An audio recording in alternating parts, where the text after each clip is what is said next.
Hey, it's Jeff Salzenstein today, and you're going to get a chance to watch a professional tennis point. And we're going to focus on the return today and why this top player, who's actually going on to play at a top Division I college, he played in the U.S. Junior Opens, how he could improve his backhand return. I'm going to give you that tip right now, and you've got to stay for the end of the video because I'm actually going to analyze his racket toss. Yes. He throws his racket after he loses this point, and I'm going to analyze it and break it down for you, so you've got to watch it. You got to check this out. Also, make sure if you enjoyed this video, give us a thumbs up.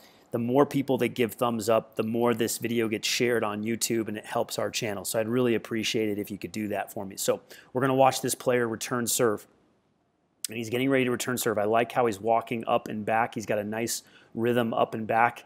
He settles into his return position. This looks great where he's at, okay? He's got a semi-western grip. He's got a two-handed backhand. That looks excellent the way he's standing, the way his racket is positioned, his base.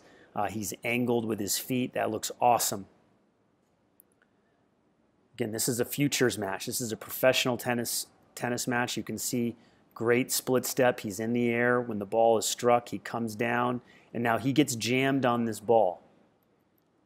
Okay, so he's jammed on this ball right here. He's jammed, but actually not that jammed. Looks pretty good. Now, what I want you to notice is his follow through.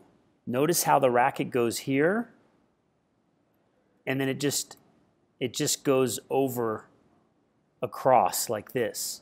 Now, you can get away with that on a second serve return, but on a big first serve, I'm a big fan of what I call the power block, and the racket should really stop about right there, or even finish a little bit higher. He goes way too long and just drops his racket down here.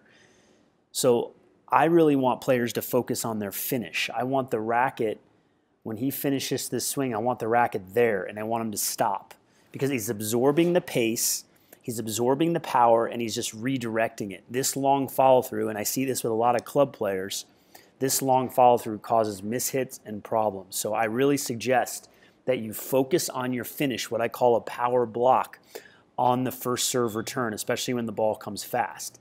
Now, let's get to the real important part of this video, how he reacts. So he misses this ball, and I want you to notice, let's watch the technique on the racket throw, okay? So he goes down like he's going to hit a forehand, and he actually goes underhand toss. Look at that release into the back fence and a little bit of a skip with his hand. Let's watch this again. Let's watch this in full motion. He turns. Look at that. Great form on that. Let me tell you why that's great form, okay? Great form on that racket toss. So first of all, he's walking towards the back fence, and there are no ball kids or umpires back there in the vicinity. So he's walking back towards the back fence. He's walking closer so the racket's not going to go that far. And he's not going to risk hurting someone. And he goes with the underhand toss. So not a lot of things can go wrong here. Yes, he could crack his racket or break his racket, but not a lot of things can go wrong with this style of racket toss. Underhanded, close to the back fence, nobody around. Pretty cool, huh? That is the way to do it and to stay safe with the racket toss. Now, I want you to see one more thing before we go. Look at the body language. Look at the head down. That's not the posture we want, okay? By the time you throw that racket, and I don't condone throwing the racket, you've got to get your head up and walk tall, but he's still feeling sorry for himself. So this player has some work to do on the mental side of things. He's a great competitor. He's got to get tougher with his mindset. But again, to review, power block on the backhand return. That's what we want you to focus on. Stop that finish sooner. Hey, I've got a free gift for you. If you click the link in the description below, I'm going to teach you the 3 serve return myths that most players are making. I don't want you to fall for these myths. Go ahead and click the link in the description below. And again, make sure you give us a thumbs up if you like this video. That helps our channel. Subscribe to the channel. Turn on your notifications. I'll see you at the next lesson.